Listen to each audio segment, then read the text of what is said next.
বাংলাদেশের বাইরে পৃথিবীর বিভিন্ন প্রান্তে যেখান থেকে চ্যানেল আই দেখছেন আপনাদের সকলকে সাদর আমন্ত্রণ তৃতীয় মাত্রা দেখবার জন্য। একটা গণ অভ্যুত্থান, একটা বিপ্লব, তার আগে অনেক রক্তক্ষয়, অনেক ত্যাগ শিকার এবং এর মধ্য দিয়ে একটা সরকারের বা এক স্বৈর শাসকের পতন। নতুন করে যাত্রা, অন্তর্বর্তীকালীন একটি সরকার গঠিত হয়েছে। সেই সরকারের যারা আছেন তাদের পোর্টফোলিওগুলো ডিস্ট্রিবিউট করা হয়েছে এবং সর্বশেষ যেটা আমরা জানলাম অন্তত দুজন উপদেষ্টার কথায়, যে ছাত্রদের ইতিমধ্যেই আমরা জানি যে অন্তর্বর্তীকালীন এই সরকারে দুজন উপদেষ্টা নিয়োগ পেয়েছেন এবং এখন প্রতিটি মন্ত্রণালয়ে একজন করে সহকারী উপদেষ্টা ছাত্রদের থেকে প্রতিনিধিত্ব থাকবে এবং তারা বিভিন্ন মন্ত্রণালয় তদারকি করবেন। সরকার নানা কিছু বলবার চেষ্টা করছে যে তাদের কী কী কাজ, কিন্তু মূল যে বিষয়টি অর্থাৎ নির্বাচন, আমরা এখন পর্যন্ত সেই বিষয়ে কারো কাছ থেকেই কিছু কথা শুনিনি। বলা যেতে পারে একটি বাক্য আমরা তাদের কাছ থেকে শুনিনি, কিংবা এটিও আমরা এখন পর্যন্ত শুনিনি যে এই সরকারের মেয়াদকাল আসলে কতদিনের। তারা রিফর্মসের কথা বলছেন, অর্থ সংস্কারের কথা বলছেন, সেটা অত্যন্ত গুরুত্বপূর্ণ এবং আমরা চাই আমাদের রাষ্ট্র কাঠামো সংস্কার, রাষ্ট্রকে নতুন করে মেরামত করতে, নতুন করে রাষ্ট্রটাকে করতে, কিন্তু সেটা কিভাবে করা যায় এবং সেটা সাংবিধানিক প্রক্রিয়ার মধ্য দিয়ে করতে হলে কী করতে হবে সেই বিষয়ে আমরা এখনও পর্যন্ত কোনো বক্তব্য শুনি না। এবং আমরা এটাও জানি যে সরকার গঠিত হয়েছে সাংবিধানিকভাবে, এই সরকারের সেই অর্থে এন্ডোর্সমেন্টটা নেই, কারণ সংবিধান এটা অ্যালাউ করে না এখন পর্যন্ত। তবে জনগণ এটা চায় এবং সংবিধানের উপরে বা জনগণের আকাঙ্ক্ষা, এবং সেই ভিত্তিতে এই সরকারকে ভবিষ্যতে বৈধতা দিতে হবে একটি সংসদকে বা একটি নতুন সরকারকে, যারা জনগণের প্রতিনিধি হিসেবে নির্বাচিত হবেন। আমি আর কথা না বাড়াই, এই সরকার, তার কর্মপন্থা এবং ভবিষ্যতে বাংলাদেশ কোন দিকে যাচ্ছে, বাংলাদেশের জনগণের আকাঙ্ক্ষা, এইসব বিষয় নিয়ে আলোচনার জন্য আমার সঙ্গে স্টুডিওতে রয়েছেন আমার বায় বসা আছেন সেন্টার ফর পলিসি ডায়ালগ সিপিডির নির্বাহী পরিচালক ডক্টর ফাহমিদা খাতুন, এবং আমার ডানে রয়েছেন ইস্ট ওয়েস্ট ইউনিভার্সিটির সহকারী অধ্যাপক ভূ অর্থনীতি, যার বিষয় পারভেজ করিম আব্বাসী। স্বাগত আপনাদের দুজন তৃতীয় মাত্রায়। নতুন সরকার কেমন হলো এবং ইতিমধ্যে আমরা তাদের পোর্টফোলিও দেখেছি, কে কোন মন্ত্রণালয়ে আছেন। নতুন করে আমরা জানছি যে ছাত্ররা প্রতিটি মন্ত্রণালয়ে একজন করে সহকারী উপদেষ্টা হিসেবে থাকবেন। আমি আপনাদের ভাবনাটা শুনতে চাই দুজনের কাছ থেকে এই সূচনায়। ডক্টর ফাহমিদা খাতুন। ধন্যবাদ আমাকে ডাকার জন্য। আজকে অত্যন্ত একটি গুরুত্বপূর্ণ দিন বলা যায়, যে কারণ আমাদের একটি ইন্টারিম গভর্নমেন্টের যে সূত্রপাত হয়েছে গতকালই, যারা শপথ নিলেন। তো কিন্তু তার আগে আমি একটু, যেহেতু আমি এই আন্দোলনের পরে এই অনুষ্ঠানে আসলাম, যারা এই আন্দোলনটা করার মাধ্যমে এই যে একটা পরিবর্তনের সূচনা করেছে সূত্রপাত, তাদেরকে আমি অভিনন্দন জানাই, তাদের প্রতি শ্রদ্ধা জানাই এবং এই আন্দোলন করতে যে যারা প্রাণ হারিয়েছেন তাদের আত্মার মাগফিরাত কামনা করছি, তাদের পরিবারের প্রতি সমবেদনা জ্ঞাপন করছি।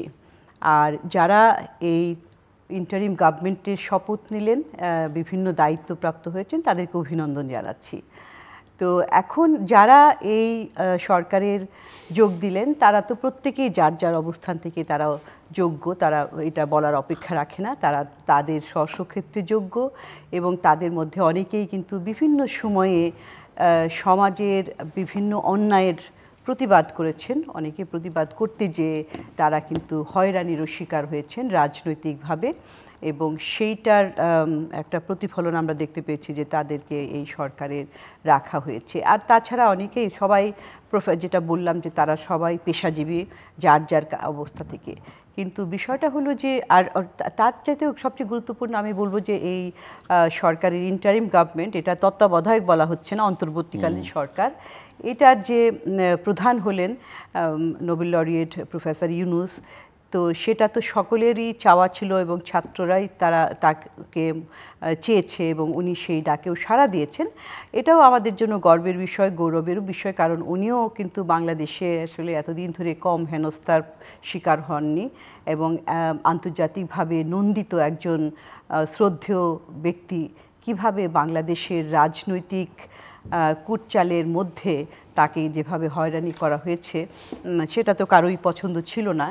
এবং এখন আমরা মনে হয় যে ওনার প্রতি যেই ধরনের অন্যায় ইত্যাদি করা হয়েছে, আমরা ওনাকে এইটুকু শ্রদ্ধা দিয়ে আমরা ওটার কালিমাটা দূর করতে চেষ্টা করছি হয়তো বা। এবং আরেকটা বিষয় হচ্ছে যে উনি তো বিশ্বব্যাপী শ্রদ্ধার একজন শ্রদ্ধাভাজন ব্যক্তি, বিশ্বব্যাপী নন্দিত, স্বীকৃত, পরিচিত।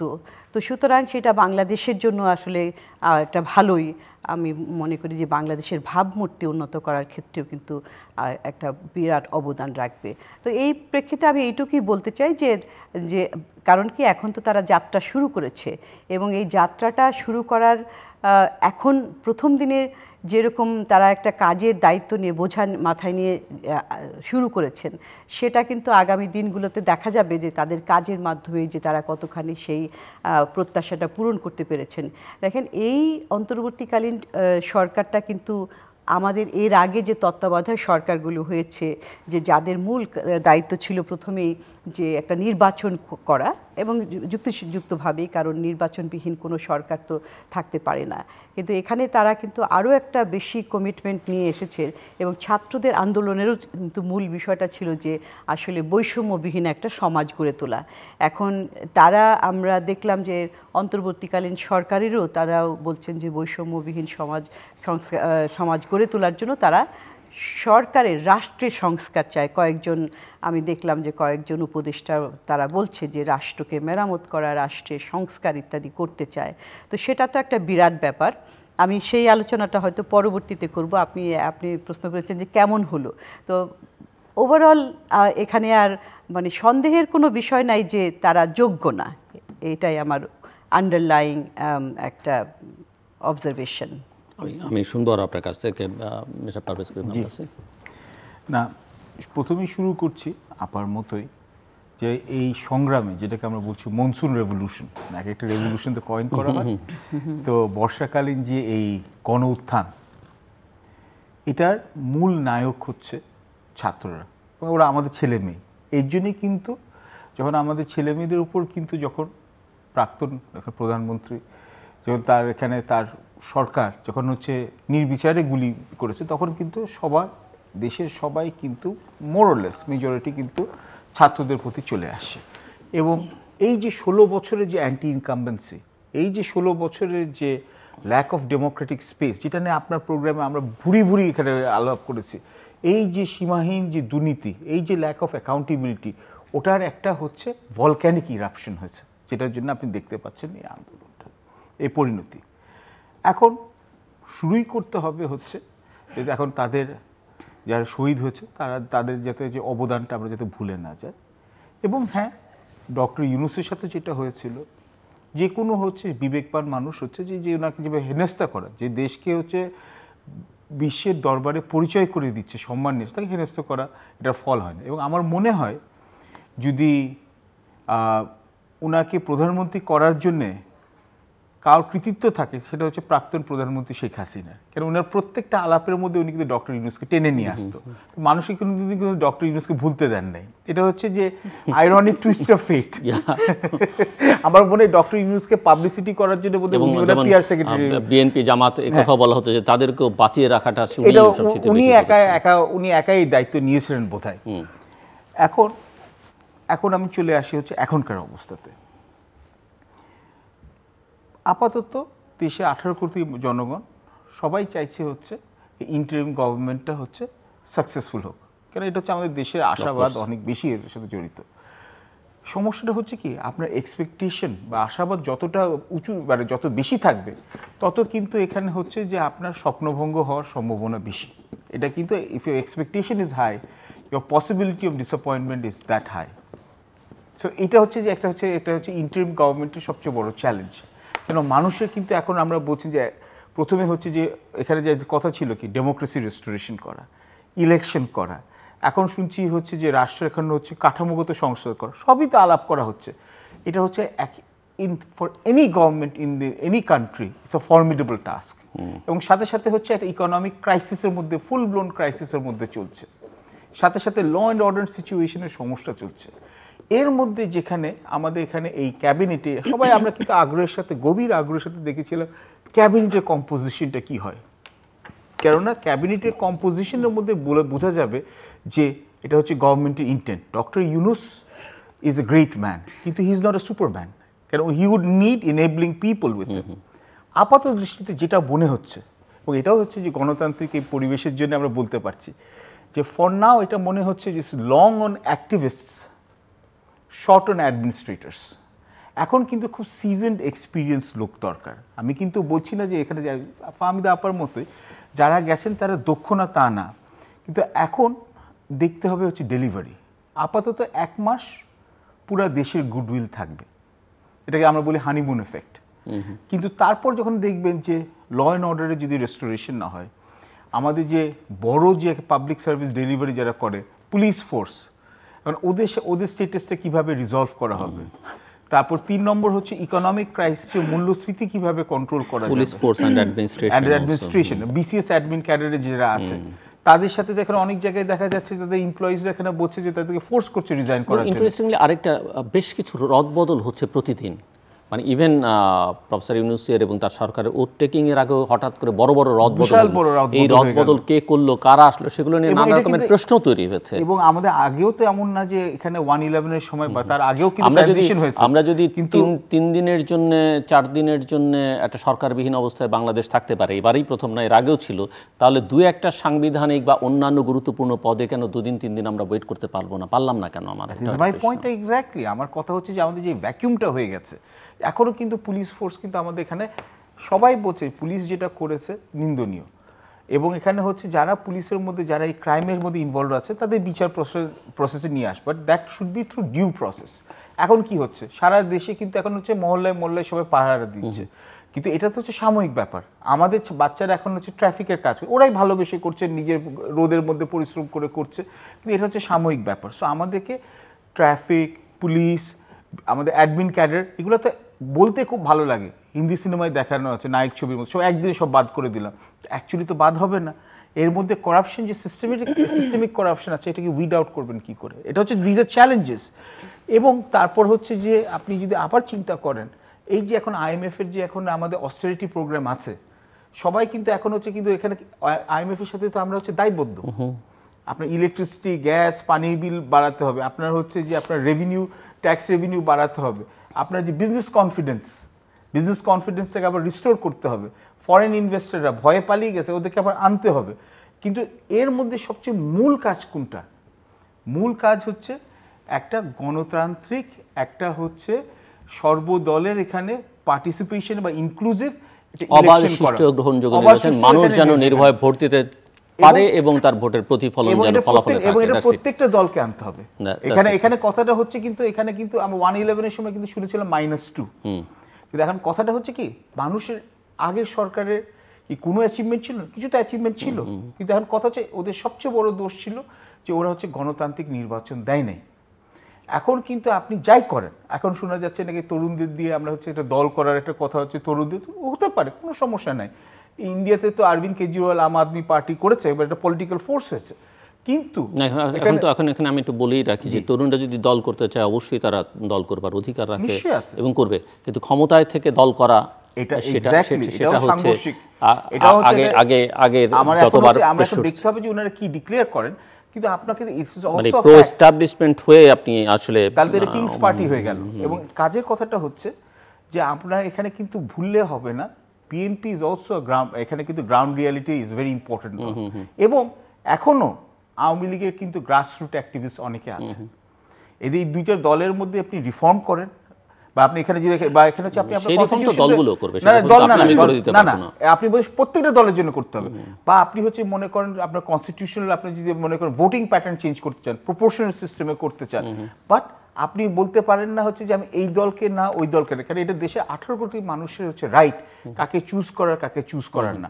তো আমি বলছি যে সামনে আমি জাস্ট একটা কথা দিয়ে আপাতত শেষ করি, সামনে এই প্রথম ইন্টারিম গভর্নমেন্ট বলছি, not caretaker government, it has a lot of challenges, but its first priority হচ্ছে to create an enabling climate so that a free and fair and participatory election takes place. এটা কি মনে হয় না আপনার তাদের বলা উচিত যে তারা আসলে কতদিন, যেমন 2007 আমাদের কনস্টিটিউশনে এর আগে তত্ত্বাবধায়ক সরকারের মেয়াদ ছিল 3 মাসের জন্য, মিস্টার ফখরুদ্দিন যখন দায়িত্ব নিলেন, ফখরুদ্দিন আহমেদ, তিনি কিন্তু জাতির উদ্দেশ্যে প্রথম দিনই বললেন যে আমাকে সব ঠিক করতে 2 বছর সময় লাগবে, এবং এটা এখন আমরা কিন্তু জানি না যে এই সরকার তার জন্য আমাদের একটা টাইম বাউন্ড, আপনি যেটা বলছেন টাইম বাউন্ড আমাদের একটা শিডিউল দিতে হবে যে আমি কতটুকু সময়ের মধ্যে আমি কাজ করব।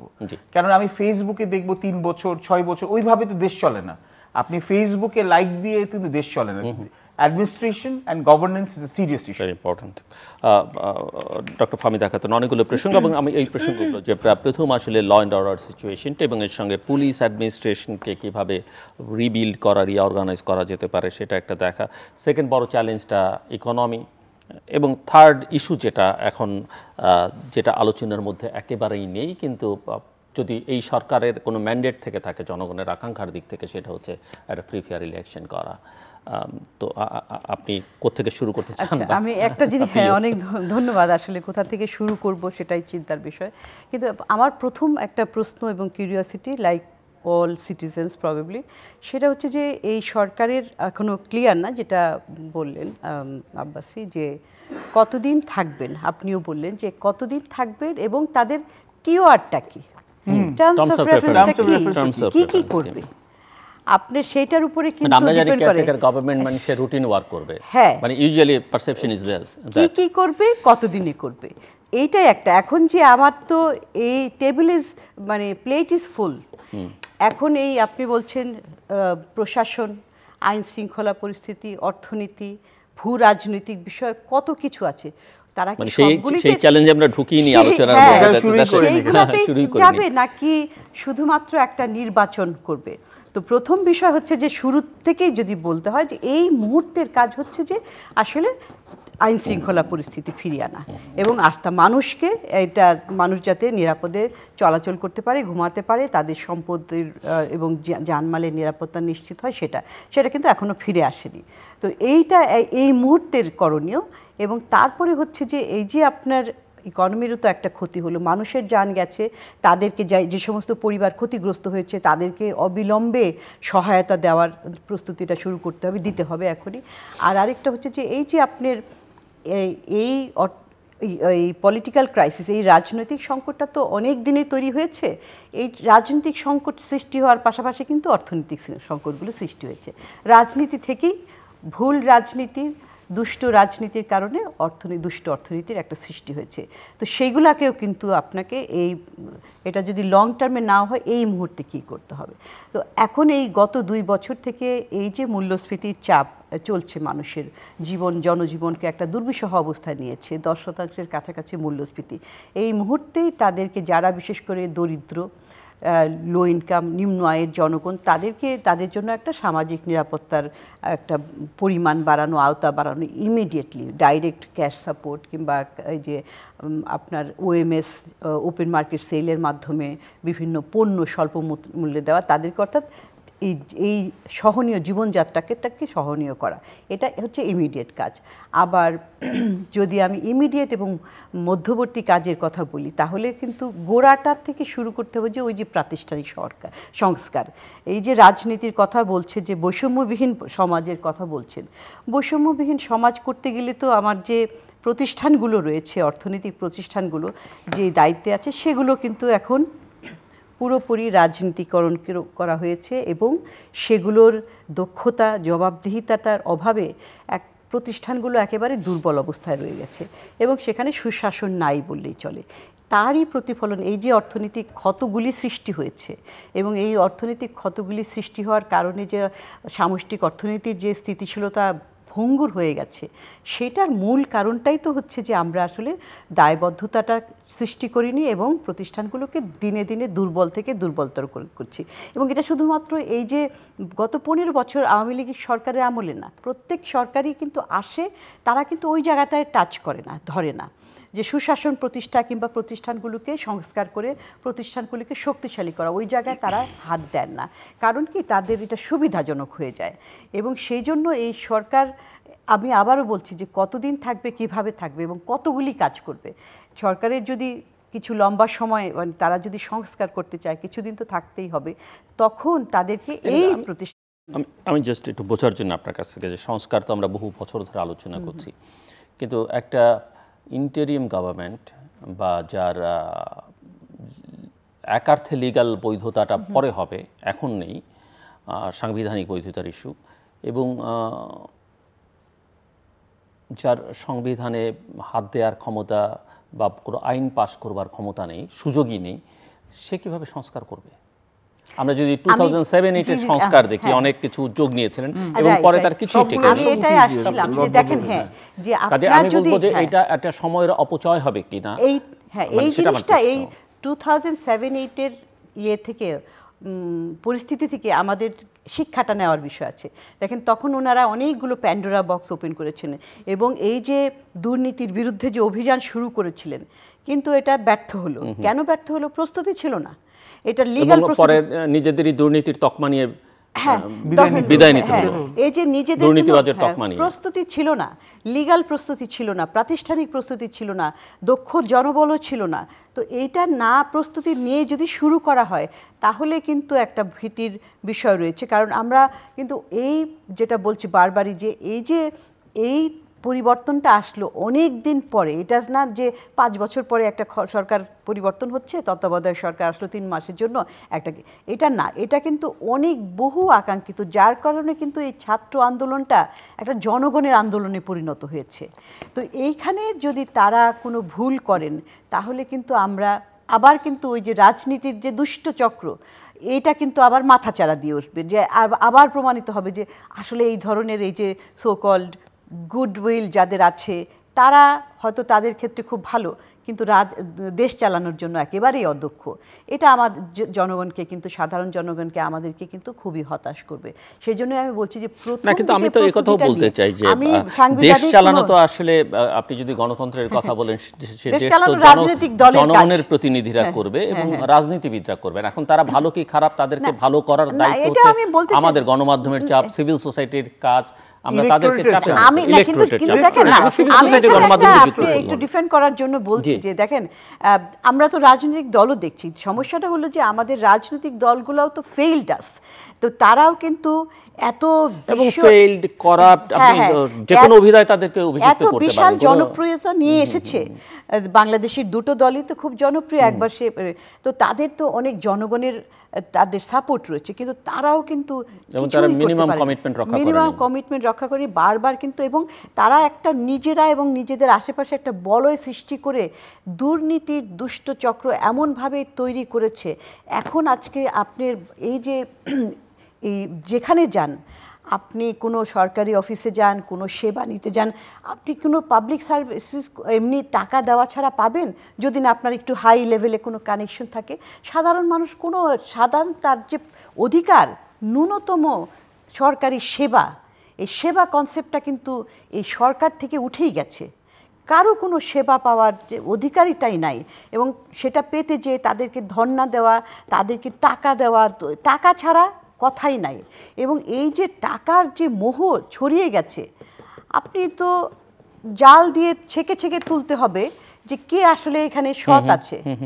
এত ভয়াবহ গল্পগুলি, হ্যাঁ হ্যাঁ একেবারে, যে এত ভয়াবহ অবস্থা হয়ে গেছে যে আমরা তো এই আন্দোলনটার আগেই শুনছিলাম একটার পর একটা ঘটনা বের হচ্ছিল। আপনি বলেন যে, আমরা বলি যে কি জাতীয় রাজস্ব বোর্ডে যে ট্যাক্স জিডিপি রেশিও এত কম, সম্পদ সঞ্চালন এত কম, অথচ আমাদের দেশে এত বড় লোকের সংখ্যা, মিলেনিয়ারের সংখ্যা বেড়ে যাচ্ছে, কিন্তু কর জিডিপি আকার বাড়ছে না। তারপরে এবং সেটার কি সংস্কারের কথা এগেন বলছিলাম যে আপনারা এটা প্রতিষ্ঠানটাকে সংস্কার করেন, এটাকে অটোমেশন করেন, প্রযুক্তির ব্যবহার করেন, জনবল দিয়ে জনবলকে আপনার এটাকে প্রশিক্ষিত করেন, এবং এটার যে নীতিমালা এবং এই কর আদায়, এই দুটাকে ভাগ করেন, অর্থাৎ সংস্কার করেন। সেটাতে কিন্তু তাদের কোনো আগ্রহ ছিল না। কেন আগ্রহ থাকবে? তা না হলে তো ওই যে মতিউরের মতো লোকটা তৈরি হবে না। তো তারাই যদি, রক্ষকরাই যদি ভক্ষক হয়ে যায়, তাহলে এই সমাজটা কিভাবে আগাবে? আমি তো এখানে দেখি যে এই সরকারের যদি তারা হাত দিতে চায়, ম্যাসিভ কাজ রয়েছে। এইটা কিভাবে জগদ্দল পাথরটা ভাঙবে কিভাবে, এটা তো একটা উদাহরণ।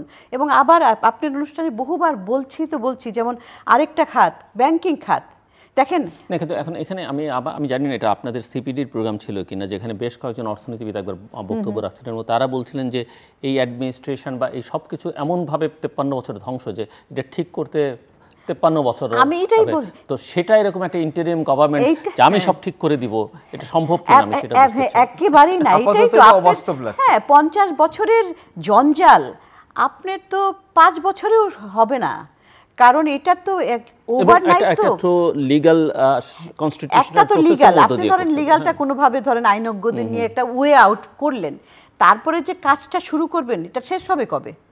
এটা তো কন্টিনিউয়াস প্রসেস। এবং আপনি যদি চান যে এর পরে আর কোনো রাজনৈতিক দল এসে যেন প্রতিষ্ঠানগুলোকে নিজের মতো করে ব্যবহার করতে না পারে, সেটা যদি চান, তাহলে তো আপনাকে everything has to be in place before you leave. এইটা করে যেতে হবে। তো এটা করতে আমি তো আমার ক্ষুদ্র চিন্তায় আসছে না যে এটা কত বছরে লাগবে। আমি তো কয়েকটা বললাম যে উদাহরণ অর্থনৈতিক ক্ষেত্রে, এরকম তো প্রত্যেকটা ক্ষেত্রেই। আপনি দুর্নীতি দমন কমিশন একটা নখদন্তহীন একটা প্রতিষ্ঠান, এবং এইটাকে দুর্নীতিবাজ সংস্থা একেবারে প্রতিষ্ঠানটা দুর্নীতি মুক্ত। আর দেখেন আপনার এখন যে অবস্থা, সরকারি অফিসগুলোতে বড় বড় কর্মকর্তারা আসছেন না। কেন আসছেন না তারা? তাদের কিসের ভয়? উনি যদি সৎ অফিসার হতেন এবং উনি যদি ট্রু টু হিজ ডিউটি তাহলে তো ভয়ের কিছু নাই। বাংলাদেশ ব্যাংকে গভর্নরই আসছেন না সেখানে, অদ্ভুত ব্যাপার। উনি কোথায় আছেন? ডেপুটি গভর্নর সব পদত্যাগ করতে হচ্ছে এবং অথচ আমার পাশের দেশ, যেটা কিনে বারবার আমরা আলোচনা করি, শ্রীলঙ্কার কথা, শ্রীলঙ্কার গভর্নর কি বলেছিলেন? তাড়াতাড়ি সরকার গঠন করে আমাকে কাজ করার স্বাধীনতা দেন, এবং সে কিন্তু করে দেখিয়েছে। অথচ আমাদের গভর্নরকে পালিয়ে থাকতে হয় কেন? নৈতিক মনোবল কোথায়? আপনার যদি তত নৈতিক মনোবল থাকে তো আপনি ফেস করবেন যে না, এখানে তো কোনো ভুল নাই, আমি তো কোনো ভুল পলিসি নেই যার কারণে। তো এইটা যদি আমাদের হয় যে এই পাবলিক সার্ভেন্টদের অবস্থা, তাহলে এই ধরনের প্রশাসন আপনি কত দিনে এটাকে ঠিক করবেন? আপনাদের দুজনের, আমাদের এবং দর্শকদেরও আকাঙ্ক্ষা যে আমরা আসলে রাষ্ট্রটা মেরামত করতে চাই, সংস্কার করতে চাই, কোন প্রক্রিয়া সেটা। আমার একটা হাম্বল সাজেশন যেটা হতে পারে কিনা একটা অন্তর্বর্তীকালীন সরকার, যে তাদের তো একটা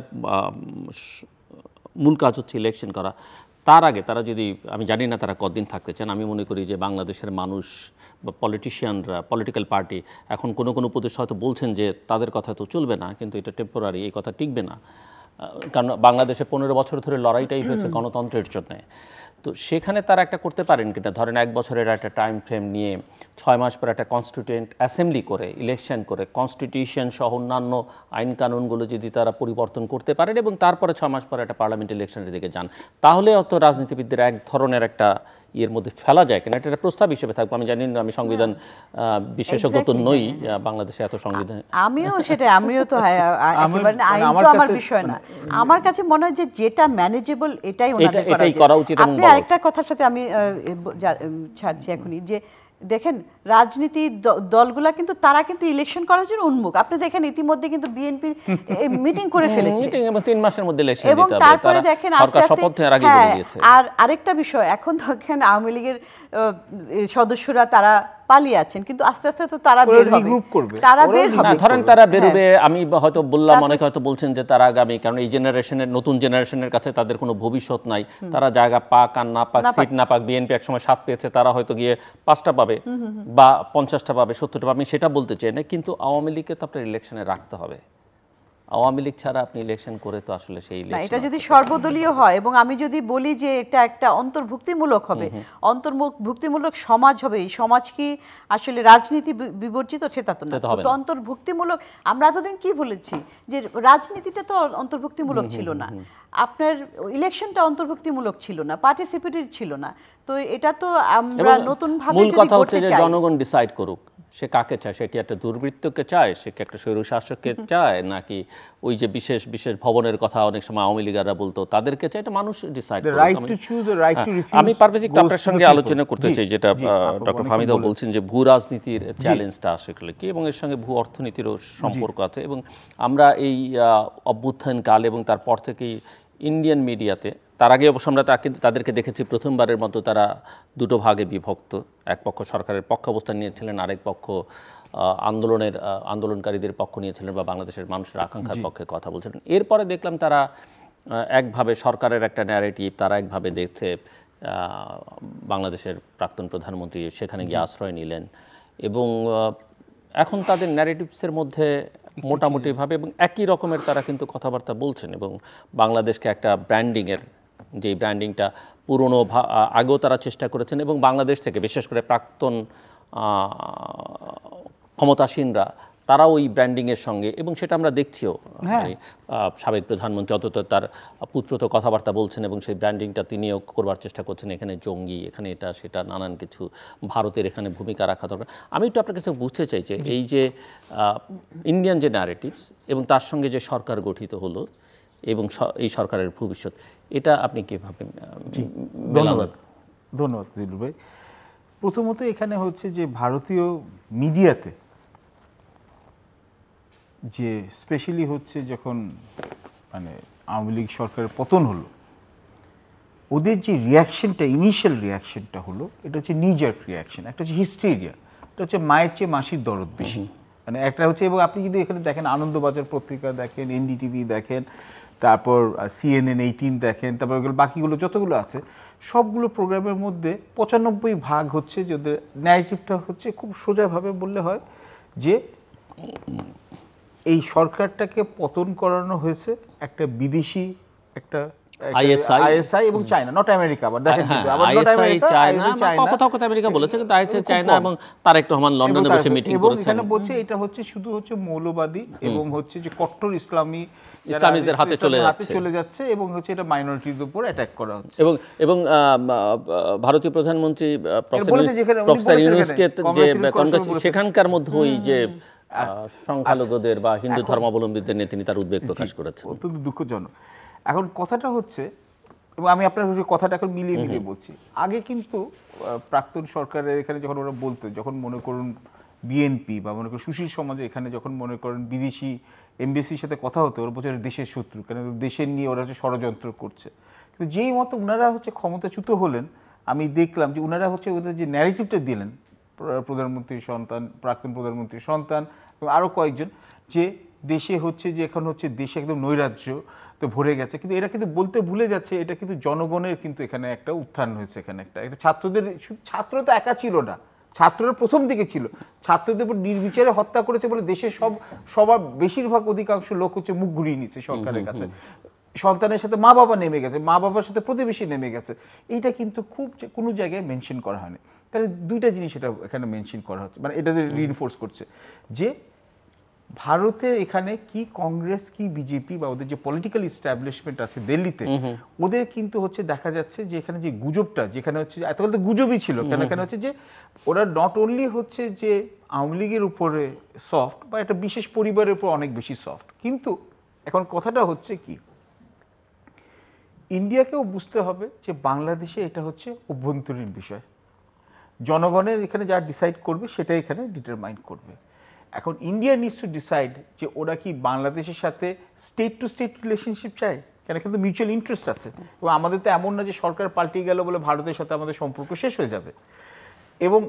or they want basically relationship with one political party কেন ইন্ডিয়া আগেও এরকম ভুল করেছিল এরা মিয়ানমারেও ভুল করেছে যখন হচ্ছে ওরা হচ্ছে বেসিক্যালি হচ্ছে ওরা ওই টাটমারাওকে ইনভেস্ট করেছে এবং নর্থ রাখাইন স্টেটে ওদের কালাদার মাল্টিমোডাল কানেক্টিভ প্রজেক্ট থেকে একদম সরে গেছে ঠিক তেমনি ওরা শ্রীলঙ্কাতে এইভাবে ইনভেস্ট করেছিল ওখান থেকে ওরা হচ্ছে একটা বড় ধাক্কা খেয়েছে এবং এখানে ইন্ডিয়ার যেটা প্রবলেম হচ্ছে যে স্পেশালি পলিটিক্যাল এস্টাবলিশমেন্ট বা এখানে হচ্ছে যে ওদের মিলিটারি এস্টাবলিশমেন্ট যেটা বলেন they have put all their eggs in one basket so ওদের এখানে ডাইভার্সিফাই করতে হবে কিন্তু এটাও ঠিক বাংলাদেশের যে আমরা চাই হচ্ছে আমাদের সম্পর্কটা হচ্ছে যে basically on a basis of mutual respect on basically on parity কেন আমাদের অনেকগুলো ইস্যু আছে যেগুলো আমাদের নেইবারহুডে আছে কিন্তু আমরাও ঠিক যেমন হচ্ছে ইন্ডিয়াকে যেমন অ্যান্টাগোনাইজ করতে চাইবো না এটাও খুব দুঃখজনক যে আমাদের এখানে হচ্ছে যে আমাদের সনাতন ধর্মাবলম্বী বা অন্যান্য যারা সংখ্যালঘু সম্প্রতি তাদের মধ্যে কিছু আইসোলেটেড অ্যাটাক হয়েছে এখন কি এটা ইচ্ছা করে দেশটাকে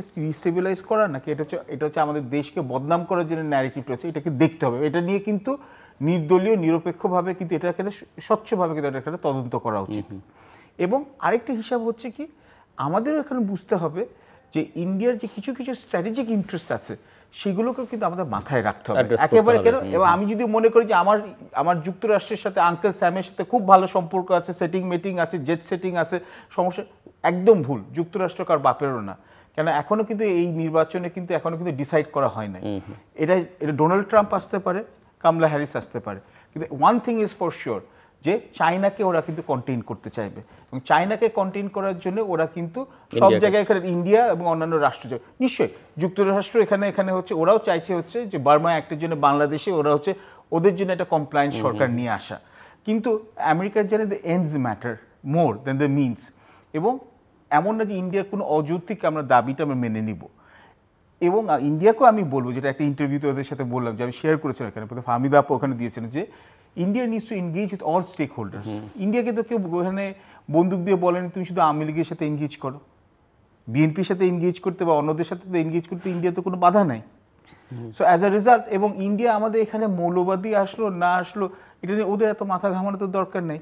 বিজেপি তো হচ্ছে আরএসএস এর একটা পলিটিক্যাল আউটফিট, আমরা তো এটা নিয়ে মাথা ব্যথা করছি না।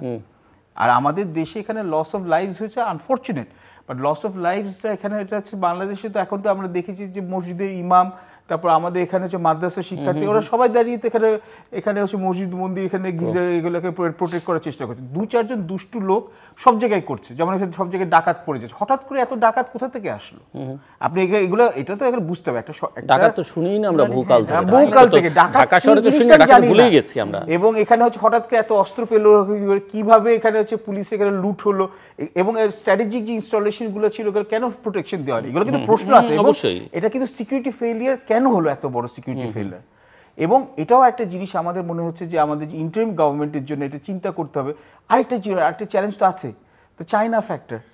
চায়না তো আপাতত এখন হচ্ছে যে এখানে নিউট্রাল হয়ে গেছিল, কেন এটা তো হচ্ছে প্রাক্তন প্রধানমন্ত্রী যখন চীনা সফরে গেল বোঝাই গেল, চেয়েছিলেন প্রথমে $25 বিলিয়ন, তারপর গেলেন $20 বিলিয়ন, তারপর $7 বিলিয়ন, ওনাকে $140 মিলিয়ন অনুদান দিয়ে বিদায় করে দেওয়া হচ্ছে।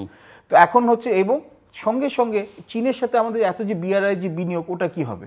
আরেকটা বড় কথা, আমাদের রূপপুর নিউক্লিয়ার পাওয়ার প্ল্যান্টে যে রাশিয়ার কাছ থেকে এত বড় যে আমরা বিনিয়োগ লোন নিয়েছি, ওইটা কি হবে? ওই নিউক্লিয়ার পাওয়ার প্ল্যান্টটা কি ফিজিবল হবে নাকি না? এবং last but not the least, আমাদের যে জাপানের যখন এডিবির কাছ থেকে আমরা গাদাম বিশাল অ্যামাউন্টের লোন নিয়েছি নর্থ ইস্ট ইন্ডিয়ার সাথে কানেক্টিভিটি জানে, ওটার ফিজিবিলিটি রিভিউ করতে হবে। তো আমাদের কিন্তু উই হ্যাভ হ্যান্ডস ফুল।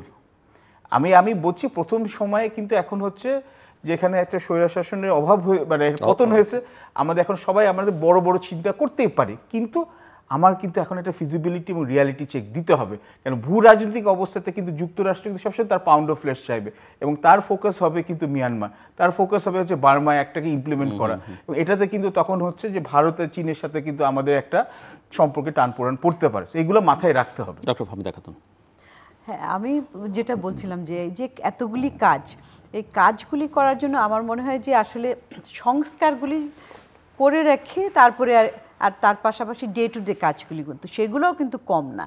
এই যে কতগুলি এর আগে বললাম, এই যে সংস্থাগুলো তো আপনি বলছেন, বা সংস্থার প্রধান বা গুরুত্বপূর্ণ জায়গায় যদি দেখা যায়, যেমন ধরেন আওয়ামী লীগ তো পলিটিসাইজড করেছে, এবং আওয়ামী লীগের সঙ্গে সম্পর্ক থাকুক আর না থাকুক, পুলিশের লোকজন, অ্যাডমিনিস্ট্রেশনের লোকজন, তারা বেশি আওয়ামী লীগার হিসেবে নিজেদেরকে জাহির করেছে। এখন আপনি সেই জায়গায় যদি এই অন্তর্বর্তীকালীন সরকার বা একটা নিউট্রাল গভর্নমেন্ট এসে এমন সব লোকজনকে বিভিন্ন পদে বসান যাদেরকে আবার মনে হয় যে তারা বিএনপি বা অন্য রাজনৈতিক দলের সঙ্গে সম্পর্কিত, তাহলে আমি মানে বার্তাটা আসলে কি যাচ্ছে? এক্স্যাক্টলি এইটাই তো সমস্যাটা। এই যে দেখেন তত্ত্বাবধায়ক সরকার, অন্তর্বর্তীকালীন সরকার, বিএনপির বিজয় তো প্র্যাকটিক্যালি হবে ইলেকশনের মাধ্যমে। এই বিজয় তো বিএনপির বিজয় না, এই বিজয় বাংলাদেশের জনগণের বিজয়। এইটাই এই বিজয়টা যাতে কেউ ছিনিয়ে না নিতে পারে, এটা প্রোটেক্ট করা। ইতিমধ্যে কিন্তু এই যে দখলদারিত্বের একটা যে কালচার, সংস্কৃতি, এটা কিন্তু শুরু হয়ে গেছে, যে অনেকে এই যে ব্যাংকগুলা দখলদার দখল হয়েছে, এর থেকে গোয়েন্দা সংস্থা ব্যবহার করে ব্যাংক দখল করেছে, এখন আবার অন্যরা গিয়ে টেলিভিশন হাত বদল হয়ে যাচ্ছে। তো একবার এই পিঠ আর একবার ওই পিঠ, এটা যদি হয় এটা তো তাহলে কিছুই হলো না আর কি আমাদের ওই। তো এনারা এই যে কাজগুলি এগুলি কিভাবে করবেন আমার কাছে এখনো স্পষ্ট না, নিশ্চয়ই তারা কর্মপরিকল্পনাগুলি করবেন। তো কিন্তু বিষয়টা হচ্ছে যে এই যে ধারাবাহিকভাবে আপনার ওই পুলিশ প্রশাসনে কাদেরকে নিয়োগ দেওয়া হয়েছে, কিংবা এই যে আপনার পাবলিক সার্ভিস এই কোটাগুলি যে কেন রাখা হয়েছিল, তো এই জন্যই যে আপনি একটা লয়াল, তো হ্যাঁ লয়াল কাডার তৈরি করবেন যারা কিনা আপনার পক্ষে কাজ করবে, জনগণের বিপক্ষে থাকবে, জনগণের সাথে তাদের হবে একটা শত্রুতা ভাবাপন্ন একটা সম্পর্ক। এটা তো হওয়া উচিত না। তো এই এতগুলিকে, এবং এখানে যে এই যে পুলিশ প্রশাসন এখন তারাও কাজে যোগদান করতে অস্বস্তি জানিয়েছেন, এবং অনেকে এখানে যদি সংস্কার করতে চান তাহলে আরও নতুন নিয়োগও দিতে হবে অনেক জায়গাগুলিতে। তো সেখানে আমাদের তাদেরকে প্রশিক্ষিত করা, তাদেরকে নিয়োগ দেওয়ার মতো মানে অবস্থা আছে কিনা, এগুলো কিন্তু অনেক প্রশাসনিক কাজ আছে। তারা যারা ওখানে আছেন দক্ষ অনেকেই সরকার পরিচালনা তো ছিলেন, তো এই কাজগুলি করা এটা বলবো। কিন্তু আমি তার পাশাপাশি বলবো যে আশু কাজগুলির দিকেও আসলে নজর দেওয়ার বিষয়। এখন যে এই যে ব্যাংকগুলি, ইসলামী ব্যাংক দখল হয়ে যাচ্ছে, ইসলামী ব্যাংকে যারা এই 2017-এর পরে যারা জয়েন করছে তাদেরকে বাদ দেওয়া হচ্ছে, এটাই বা কি? তারা কোথায় যাবে? তারা একটু প্রত্যেকেই কি দলীয়ভাবে এসেছে, নাকি তারা অনেকে তো হয়তো যোগ্যতা সহকারে এসেছে? তো ওই সমস্ত অরাজকতাগুলি দেখার বিষয় আছে। এখানে মাইক্রো ম্যানেজমেন্টের যেমন দরকার আছে, ম্যাক্রো ম্যানেজমেন্ট, এই দুটার মধ্যে কিভাবে ব্যালেন্স করবে, এটা একটা টাফ আর কি কাজ। তো সেখানে আমার মনে হয় যে আরও যারা এখানে উপদেষ্টারা আছেন তাদের সাথে আরও অনেক, তারা তো মানে এককভাবে না, তারা দলবদ্ধভাবে কাজ করবেন, এটা একটা। আর হচ্ছে যে এই রাষ্ট্রের মেরামত কিংবা বৈষম্যহীন সমাজ ব্যবস্থা চালু করা, তো এটা তো এটাকে বলা হচ্ছে, আপনি শুরু করেছিলেন যে রেভলিউশন দিয়ে। তো রেভলিউশনের সময়ে যখন একটা রেভলিউশন হয় তখন কিন্তু এই যে কতগুলি পিটফল থাকে, যেটা আমরা ওই যে বহিঃপ্রকাশ দেখলাম, সেই পিটফলটাকে যত এই যে আইন শৃঙ্খলা পরিস্থিতির অবনতি এবং এটার ফলাফলটাকে আপনার কালিমাযুক্ত করা, হ্যাঁ, এটার সেগুলো আসলে শক্ত হাতে মোকাবেলা করা, শক্ত হাতে এটার কন্ট্রোলটা যত তাড়াতাড়ি নিতে পারবে ততই মানুষের কিন্তু আস্থা ফিরে আসবে। কিছুদিন আমরা ভ্যাকিউম ছিলাম, কিন্তু এখনও মনে হয় যে একটা ধোঁয়াশার মধ্যে রয়েছি আমরা, এটাই আমার বলার বিষয়।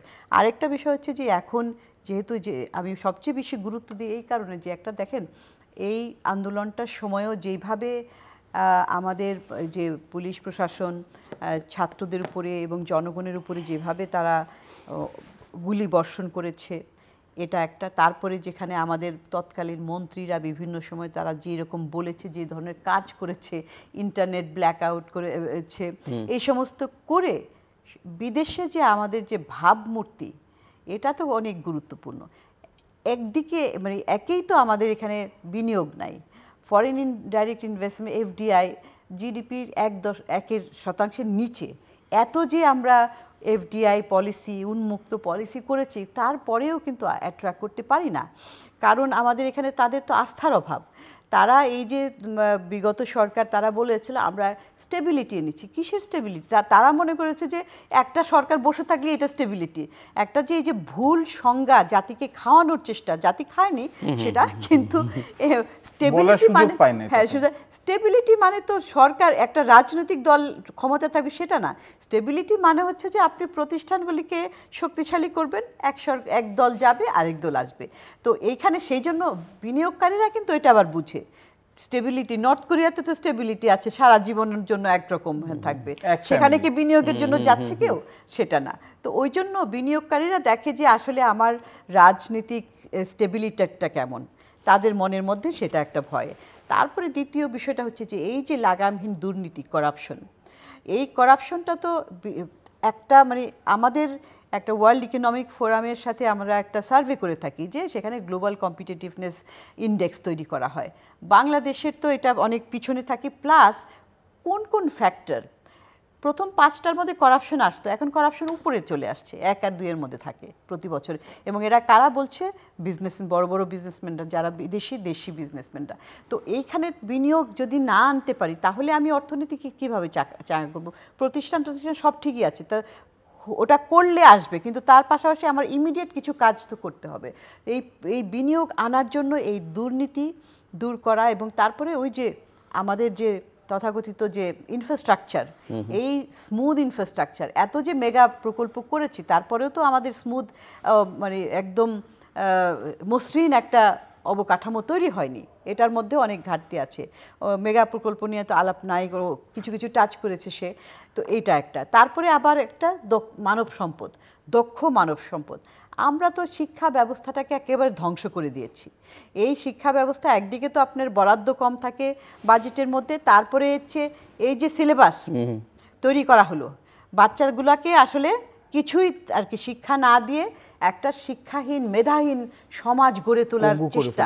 এটা তো আমি দেখেছি যে এই যে সরকারের যে দুষ্ট রাজনীতি এবং আরেকটা তাবেদার রাজনীতি, আপনি ভূ রাজনৈতিক বিষয় নিয়ে আলাপ করেছেন, তো সেখানে অনেকেই আলাপ করতো যে আমরা দেখেন কোথায় কোথায় যেখানে আসলে যেগুলো দিয়ে একটা জাতি গড়ে ওঠে, শিক্ষা, সেটাকে আমি একদম নস্যাৎ করে দিয়েছি, একদম ভঙ্গুর করে।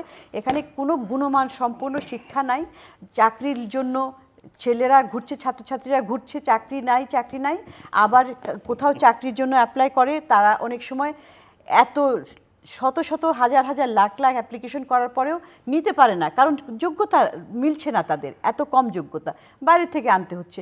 তো এটা তো একদম আমাদের ধরে ধরে। তারপরে স্বাস্থ্যের জন্য, আমাদের চিকিৎসার জন্য বাইরে। এই 50 বছরেও আমাদের স্বাস্থ্য খাত আমরা কয়েকটা ভালো ভালো হসপিটাল মানুষের জন্য তৈরি করতে পারিনি। দলে দলে মানুষ, ধনী দরিদ্র, জমি বিক্রি করে কিন্তু আমাদের যেতে হচ্ছে পাশের দেশে শিক্ষার জন্য, এই স্বাস্থ্যের জন্য, চিকিৎসার জন্য। হ্যাঁ, স্বাস্থ্য ভালো চিকিৎসার জন্য যাবে মানুষই, কিন্তু এখানে তো বেসিক চিকিৎসাটাও পাওয়া যায় না। তারপরে এখন দেখেন, আমার আরেকটা মনে হচ্ছে যখন আন্দোলনের সময় এই যে ছেলে মেয়েগুলোকে, তরুণ তাজা প্রাণগুলিকে মারা হচ্ছিল একবারে দিনের পর দিন, আমার কাছে মনে হচ্ছিল যে আবার সরকারকে এই তরুণ প্রজন্মকেও শেষ করে দিতে চাচ্ছে, যারা কিনা উদীয়মান। আমরা কি বলি ডেমোগ্রাফিক ডিভিডেন্ড যেটা নিব, মানে লক্ষ্য করে করে একটা জাতিকে মেরুদণ্ডহীন করার জন্য। কিন্তু এটা সফট টেকনিক, কিন্তু সবসময় যে বন্দুক নিয়ে আপনার এখানে আসবে তা না, এটা কিন্তু সফট টেকনিকগুলা তারা ব্যবহার করছিল, সরকার করছিল। সরকার যাদের নির্দেশেই করুক, নিজেদের মধ্যেও, এবং বলা হয়ে থাকে এই মিনিস্টার আরেক দেশের খাস লোক, কে কত ঘনিষ্ঠ, এবং আগের সময় নাকি যে কে কত ঘনিষ্ঠ সেই অনুযায়ী তার পদ পাওয়া গেছে ইত্যাদি, এই সমস্ত শুনেছি। হ্যাঁ, এত বেশি ভূ রাজনৈতিকের প্রভাব আমাদের দেশটাকে তো একেবারে পঙ্গু করে দেওয়ার একটা চক্রান্ত চলছিল। এই চক্রান্তটাকে কন্টিনিউ করছে কিনা সেটা একটা বড় বিবেচ্য নজর দিতে হবে, এবং স্ট্র্যাটেজিক জায়গাগুলিকে তারা কিন্তু ধ্বংস করে দিচ্ছিল, এবং করে করে আরেকটা ন্যারেটিভ যে কিছু হলেই এটা এক্সট্রিমিস্ট করেছে, ওটা এই করেছে। এই যে আমাদের একটা লেবেলিং করা, ট্যাগিং করা, একেবারে মানে একটা ইমেজ নষ্ট করার জন্য সবাই মিলে যেমন একটা চেষ্টা চালানো হচ্ছিল। এইগুলো কিন্তু আসলে আমাদের লক্ষ্য রাখার বিষয়, যে আমরা কিভাবে আমাদের তরুণ প্রজন্মকে গড়ে তুলব, আমাদের যে সফট ইনফ্রাস্ট্রাকচার সেগুলোকে। আমাদের দেখেন, যে কোনো স্বৈরশাসক পৃথিবীর বিভিন্ন দেশে তারা কি করে, তারা কিন্তু বড় বড় এই ভৌত অবকাঠামো, ফিজিক্যাল ইনফ্রাস্ট্রাকচার করতে বেশি আগ্রহী থাকে দুটো কারণে। একটা হচ্ছে এখানে দুর্নীতি করা যায়, প্রচুর দুর্নীতি, আর একটা হচ্ছে যে আপনি দেখাতে পারবেন, এই দেখো আমি রেল লাইন বানিয়েছি, এই দেখো আমি বানিয়েছি, রাস্তা করেছি, হসপিটাল করেছি, পাওয়ার প্ল্যান্ট করেছি, এই সমস্ত। আর এগুলোর তো টাকার কোনো হিসাব নাই, তো যে কোনো ধরনের বাজেট। তো এই কারণে, এবং সেই ট্রেন্ডটা এক্স্যাক্টলি আমাদের দেশে এরকম হচ্ছিল। তো এইগুলা থেকে আসলে বের হয়ে আসতে হবে। এখানে অনেক কাজ কারা করবে, শুরু করতে হবে কোনো একটা জায়গায়। পারভেজ, খুব অল্প সময় ক্লোজিং রিমার্কস। আমাদের একটা জিনিস আমাদের মনে রাখতে হবে, যে আমাদের এতগুলো যে এখানে তাজা তরুণ প্রাণের যে এখানে শাহাদাতের এখানে যে আমরা যেই স্বাধীনতা, দ্বিতীয় স্বাধীনতা, দেখেন আমি আরেকটা কথা আমি একটু বলে রাখি, মানে বলে রাখা ভালো, যে আমরা যেন শুধু এই 36 দিনে না 500 বা 1000 বা 2000 সেটা যেন আমরা শুধু তার মধ্যে সীমাবদ্ধ। গত 15 বছরে কিন্তু বহু মানুষ গুমের শিকার হয়েছে, এক্সট্রা জুডিশিয়াল কিলিং এর শিকার, তাদের যেন আমরা কোনোভাবেই ভুলে না যাই এবং ইগনোর না করি, ছোট না করি। এটা হচ্ছে কেন অনেকে জেল খেটেছেন, অনেকে পঙ্গু হয়ে গেছেন সারা জীবনের জন্য। এটা তো আপনিও ভিকটিম, উনিও ভিকটিম, এখানে আমরা সবাই ভিকটিম। কিন্তু এখন কথাটা হচ্ছে কি, 16 বছর কেন বলছে এখানে, এটা হচ্ছে রিসেন্ট পাস, এবং সবাই চায় না যে ছোট বাচ্চারা মারা যায়, কারণ এটাতে আমাদের ছেলে মেয়ে, আমাদের ওই যে একটা ন্যারেটিভ আছে না, যে বাংলাদেশের মুক্তিযুদ্ধ অনেকে মনে করেন যে 9 মাসের যুদ্ধ, ওটা 25 বছরের সংগ্রাম, অনেকে সেটা বলতেই চান না। আবার অনেকে ওই 9 মাসটাকে আবার গুরুত্ব দিতে চান না, তারা মনে করেন ওই সংগ্রামই হয়েছে, যে অস্ত্র হাতে যারা যুদ্ধ করলেন তারা কিছু করেননি। সবাই এটা যেন না হয়, মানে এক্স্যাক্টলি সবাই নিজের অবদানটাকে বেশি মানে হচ্ছে মুখ্য করে দেখতে চায়, অন্যদের গৌণ করতে চায়। এখানে একটা কথা হচ্ছে তরুণরা আমাদের ভবিষ্যৎ, কিন্তু তরুণরা হচ্ছে আমাদের জনগণের একটা অংশ। এখানে এটা খুব সত্যি, ওরা হচ্ছে ভবিষ্যতে নেতৃত্ব দান, তারাই ভবিষ্যৎ। হ্যাঁ তারা ভবিষ্যৎ, কিন্তু এখনো ওদের শিক্ষা, ওদের এখানে হচ্ছে ওদের যোগ্যতা অর্জন করতে হবে। আপনি জোর করে তো কিছু বানাতে পারবেন না, এটা ইট মাস্ট বি না কন্টিনিউয়াস প্রসেস।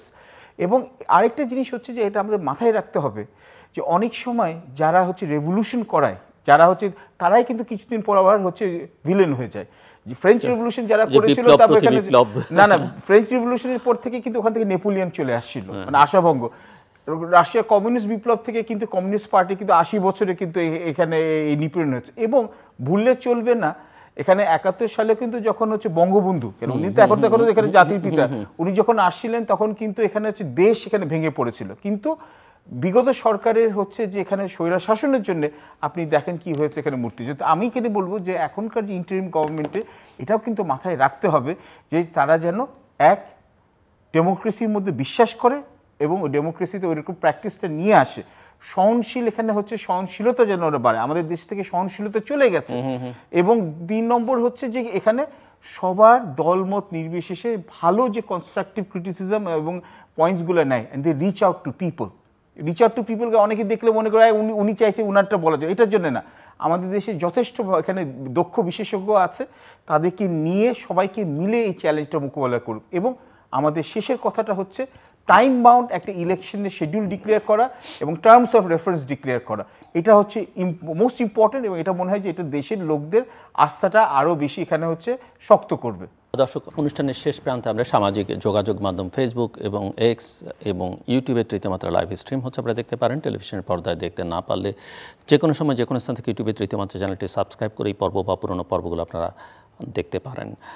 মিস্টার পারভেজ করিম আব্বাসী এবং ডক্টর ফাহমিদা খাতুন, অসংখ্য ধন্যবাদ এই আলোচনা অংশ নেবার জন্য। দর্শক, আমার অতিথিরা মোটামুটিভাবে চুলচেরা আমি মনে করি সময় উপযোগী বিশ্লেষণ করেছেন, সহনশীলতার কথা বলেছেন। এবং এটা বলে রাখা ভালো যে আমাদের ছাত্ররা যেটা বলেছে যে বাংলাদেশে আর কখনো যেন স্বৈরতন্ত্র বা ফ্যাসিবাদ মাথা গেড়ে না বসতে পারে, সেটাই তাদের লক্ষ্য ছিল এবং সেই বিজয় অর্জন হয়েছে। এখন সেটাকে সুপ্রতিষ্ঠিত করতে হবে আমাদেরকে। এবং আমরা যখন কথা বলি একটা সরকারকে নিঃসন্দেহে সময় দিতে হয় এবং একটা নতুন সরকার তার এখনই আমরা সমালোচনা করব সেটা কোনো অবস্থাতেই কাম্য না। কিন্তু মাথায় রাখতে হবে, আমরা ধরে নিচ্ছি এখন পর্যন্ত যে তারা নিজেরা ঘোষণা দেন নাই, এটা একটা স্বল্পমেয়াদী সরকার এবং এই অন্তর্বর্তীকালীন সরকার, এবং তার ভুল ত্রুটি হলে অনেক বড় বিপদ ঘটে যেতে পারে। এবং প্রফেসর মোহাম্মদ ইউনূস সরকার প্রধান যেটা বলেছেন ঢাকায় নেমেই, যেন এই বিজয় যেন হাতছাড়া না হয়ে যায়। কাজে আমি বলবো যে তারা সবার কথা আমাদের বিবেচনার মধ্যে নেবেন। আমি ব্যক্তিগতভাবে বলতে পারি, আমি চেষ্টা করেছি গত 21 বছর কোনো রকমের কম্প্রোমাইজ না করে অনুষ্ঠান চালাতে। কিন্তু অনুষ্ঠানের মালিক তো আর আমি একা নয়, এটা একটা টেলিভিশন স্টেশন, এখানে আরও ওনার আছে, আরও স্টেক হোল্ডার আছে, তাদের কথা শুনতে হয়। এবং সেই বিবেচনা থেকে কখনো কখনো যে কম্প্রোমাইজ করতে হয়নি সেটা আমি বলবো না, কখনো কখনো করতে হচ্ছে। কিন্তু যে প্রক্রিয়ার মধ্য দিয়ে আমরা নতুন বাংলাদেশের যাত্রা শুরু করলাম, সেখানে আমার সিদ্ধান্ত এবং অঙ্গীকার, যদি ভবিষ্যতে আমি কখনো শুনি বা আমাকে এরকম বাধ্য হতে হয় যে একটা চাপ আছে, এটা বলা যাবে না, ওটা বলা যাবে না, এটা বলতে হবে, একে আনতে হবে, ওকে আনতে হবে না, ইন দ্যাট কেস আমি আমার এনাফ ইজ এনাফ, আমি এই দায়িত্বটা ছেড়ে দিব। আমি আজকে আমার সকল দর্শকদেরকে জানিয়ে রাখলাম। কাজে যাদের জন্য বার্তা, সেটা আমি আমার দিক থেকে রাখলাম। এবং সেই সঙ্গে সরকারের জন্য করণীয় কি, মোটা দাগে আমার অতিথিরা বলেছেন, প্রথম কাজ হচ্ছে আইনশৃঙ্খলা পরিস্থিতির উন্নতি ঘটানো। দেশের প্রতিটি মানুষকে, হিন্দু, মুসলিম, বৌদ্ধ, খ্রিস্টান আমরা দেখতে চাই না, কোনো মানুষ যেন অন্যায্যভাবে বেআইনিভাবে ক্ষতিগ্রস্ত না হয়, সেটা নিশ্চিত করা। দ্বিতীয় হচ্ছে প্রশাসন এবং পুলিশ প্রশাসনের শৃঙ্খলা ফিরিয়ে আনা খুব দ্রুততার সঙ্গে দরকার। সবাইকে একসঙ্গে বাদ দেওয়া যাবে না। কেউ যদি অপরাধ করে থাকেন, সেটা আইনসিদ্ধ প্রক্রিয়া চিহ্নিত করে তার বিরুদ্ধে ব্যবস্থা নেওয়া, কারণ সেটা করতে গেলে আসলে কিছুই থাকবে না। এবং তৃতীয় যেটা ওনারা বলেছেন, সেটা হচ্ছে যে সরকারকে বলতে হবে তার মেয়াদ কত দিনের, পরিষ্কার করে জনগণকে জানাতে হবে। এবং নির্বাচনটা আসলে কবে হবে, সেটাই একমাত্র জনগণের চাওয়া। বাংলাদেশের জন্ম হয়েছে গণতন্ত্রের জন্য, এবং বাংলাদেশের এই সংগ্রাম 15 বছরের বা আরও বিশেষ করে বললে 10 বছরের সংগ্রাম কিন্তু এটি অবাধ, সুষ্ঠু, গ্রহণযোগ্য, অংশগ্রহণমূলক নির্বাচনের জন্য। সেই নির্বাচন তারা কবে নাগাদ দেবেন, কিভাবে দেবেন, সেটা তাদের বলতে হবে। এবং মাথায় রাখতে হবে, তাদের ভূ রাজনীতির কিন্তু অনেক রকমের চ্যালেঞ্জ আছে, এবং সেটা মোকাবেলা খুব সহজসাধ্য কাজ নয়, সেটা তাদের মাথায় রাখতে হবে।